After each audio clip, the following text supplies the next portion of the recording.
Hello, everyone. Welcome. My name is Maria. I'm the executive director of the Gatehouse, and I'm super proud to be here today on this lovely Friday afternoon with a dear colleague of mine, Dr. Mary Grogan.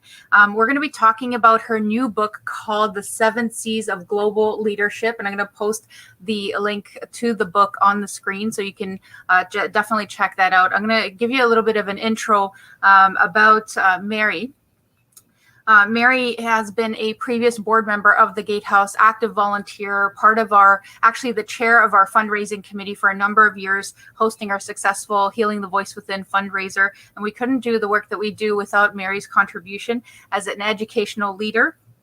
She uses the framework of 7 competencies to help you tap into your potential and become a conscious leader for positive change in your home, workplace, and community. Let me tell you, I picked this book up yesterday and I read it yesterday. It was so empowering to go through and read the questions. We're going to talk about how Mary designed the book and why she wrote the book. She empowers you to use the regular practice of reflection to critically review and learn from your daily experiences and create action plans for change. And does she ever at the end of each chapter? You'll learn to connect with yourself and find out who you are, where you come from, and where you're going. And I find that a lot of times we are caught up right now in the middle of a pandemic trying to figure out where we're going. And some people have actually changed careers.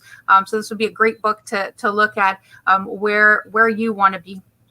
You'll discover how a courageous visionary leader who is culturally aware, that keep that in mind because we're going to be talking about cultural awareness during this presentation, uses effective communication, curiosity, and creativity and community building. A lot of C's there, so there's a hint.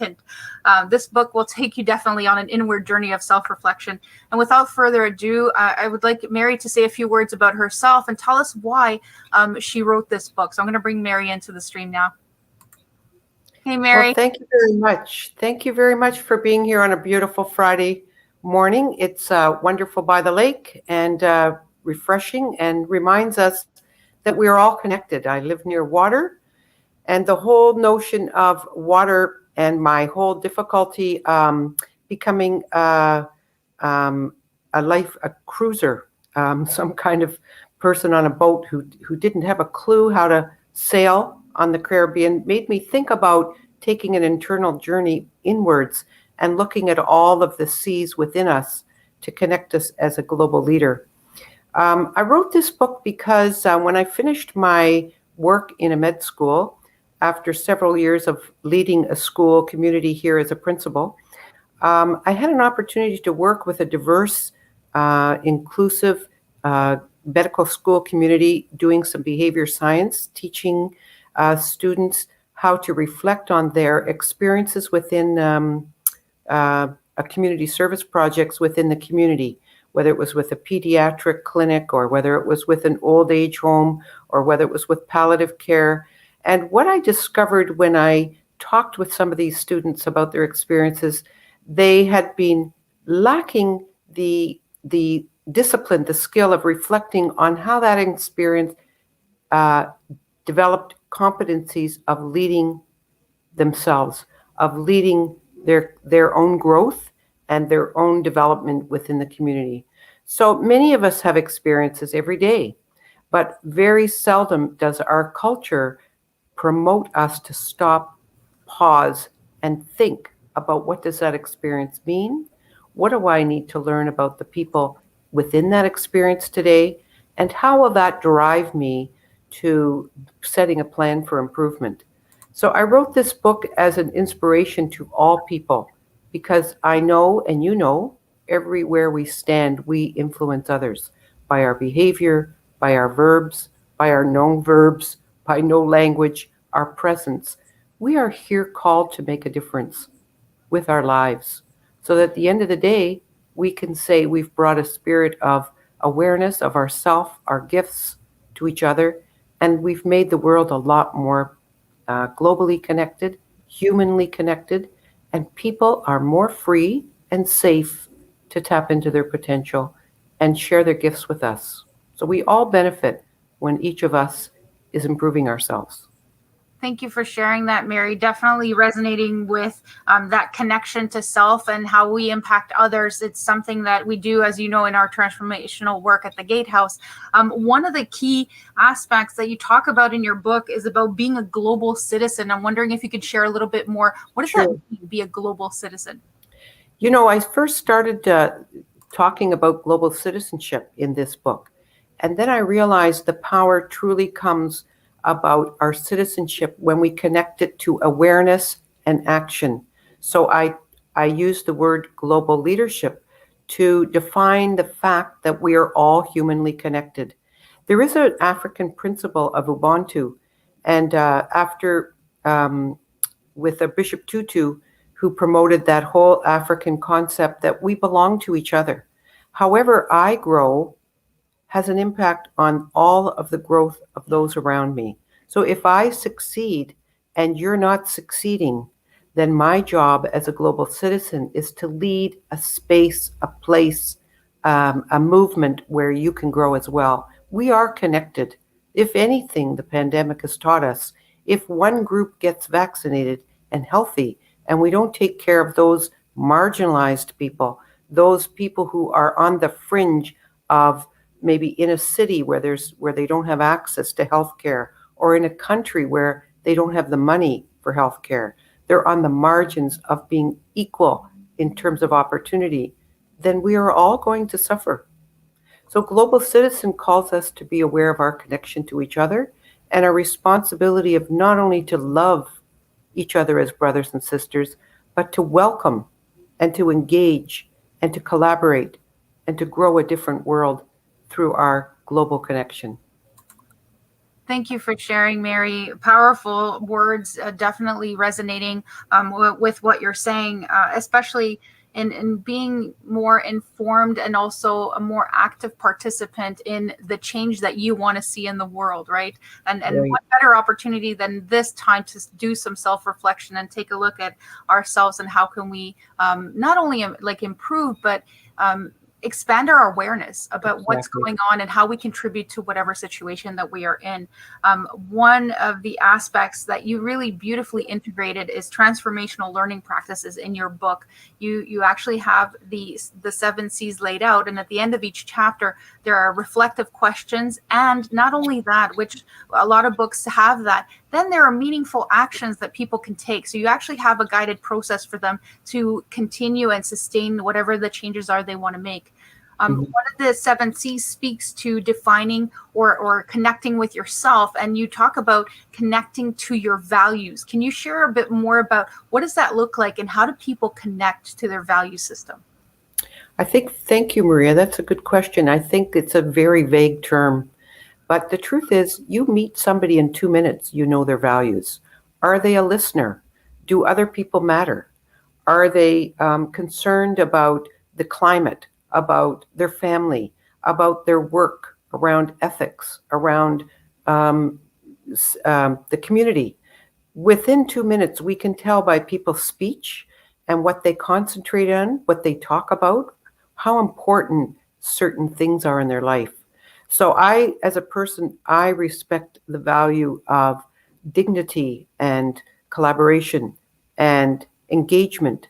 It's not enough for me to be a person, but I belong to a community. I belong to the world. I belong to a family. So how important is it for me to be aware of what values I hold to be more precious than others? So for sure, my value around learning and growing will have implications on how I behave. And so it speaks to that whole idea of having integrity. Many people have the talk, but they don't have the walk. And many people walk, but they aren't aware of the values they're communicating. And if they were, they'd absolutely develop more awareness in the community where they're working and living about the value of dignity, respect, inclusion, health, wellness, engagement, growth.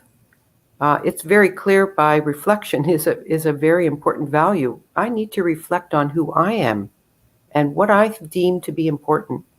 Because if I'm just walking through life with half my eyes open, then I am stunted, and limited with how I see myself and therefore how I see other people.